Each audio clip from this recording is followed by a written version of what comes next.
I actually think the real solution to figure out how to unsuck is to just try a lot of different stuff and experiment. That's probably not what anyone here wants to hear.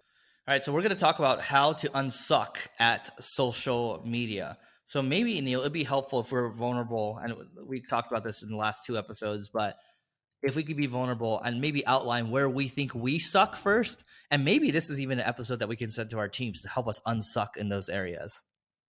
Sure. So I can tell you, first off, we don't do enough A/B testing on YouTube. Secondly, with thumbnails, with descriptions and stuff like that.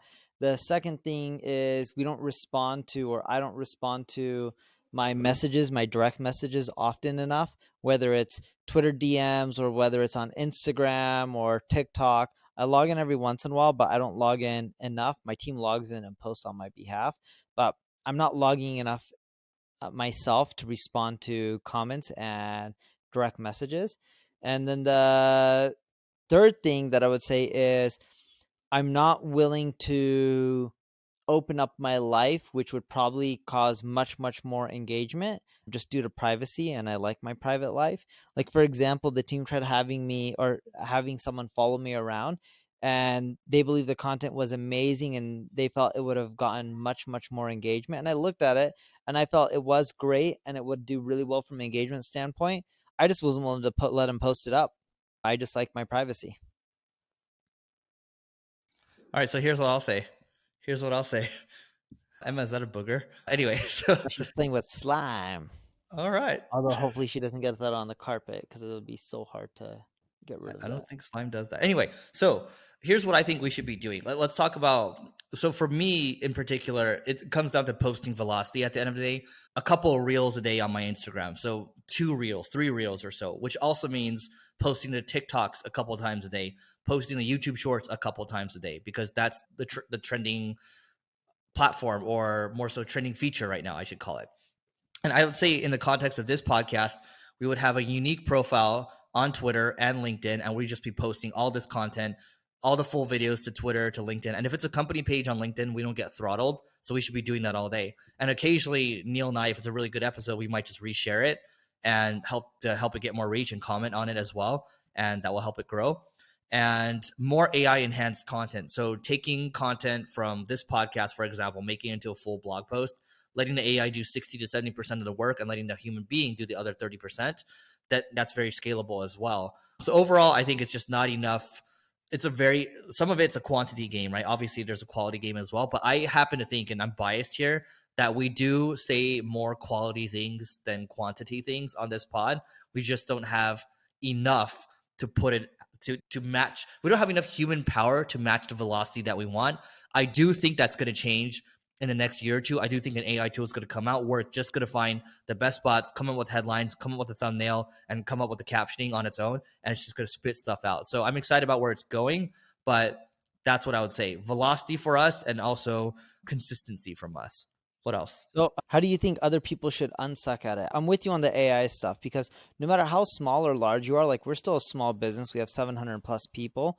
We find that we never have enough people and never enough resources. So I really am looking forward to AI helping us with a lot of our social media stuff to save up time. But the big thing that I found is, and curious to hear what you think, is why most people suck. I don't actually think it's one thing or another. Oh, it's your content type, or oh, it's because you're posting at this time on Facebook versus Twitter. I actually think the real solution to figure out how to unsuck is to just try a lot of different stuff and experiment. That's probably not what anyone here wants to hear. And the reason I say that is, what works for your competition on their social media pages, if you post that same stuff on your page, there's no guarantee that it will work. And we've tried that in so many different industries and verticals with similar types of profiles. And we found that just posting what works for other people in your space, in many cases, won't work for you. So you got to come up with really unique, off the wall stuff to figure out how to get those hits. And the only way to really do that is to experiment. Now, you can look at people who are competitors and see what they're doing and try some of that stuff out, and not just take their results and just assume you're going to get the same. And you can do the same with looking at other profiles in similar verticals or even different verticals to generate ideas on what's working for them and then try things out. But when we experiment, that's really what we do. Just go on Instagram or Facebook or Twitter and look to see what's working. Like, I didn't come up with tweet storms. I saw that it worked for other people in like the venture capital market. And I was like, let me try this. I'm like, this works out really well.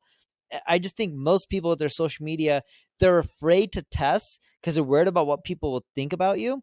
And instead of worrying what people think about you, just run the test and don't log in for a little bit and then go check the next day and see what happens. Yeah, I think, look, if we're going to simplify it, so we could say, oh, you should study your engagement here. You should do this. You should do that. That stuff's important. But I think if I were starting out and even looking at what we're doing right now, I just think it's consistency and it's velocity. And by doing that, you're going to start to study the other stuff. You're going to start to test more. And that's what it is. I'll be honest, like, I don't think I'm anywhere close to where I should be in terms of velocity and consistency. But I do know, like, from time to time, we post some bangers on this podcast. We just don't have enough manpower on it. And I think we're getting better slowly, but it's not as quickly as we'd like it to be. So the other thing too with social media that no one really talks about, they're like, oh, you need this format, this link, this is how you get engagement. Your content will just do much better if you're having fun. It comes across in your content when you're enjoying what you're doing versus when you're not enjoying what you're doing. So don't just create social content for the sake of knowing that you need to create it. Have fun doing it, because when you have fun doing it, it shows in your videos, in your audio, and the images, and you'll get better reach. All right. So that is it for today. Please don't forget to give us 5 stars in terms of a rating, and we will see you later.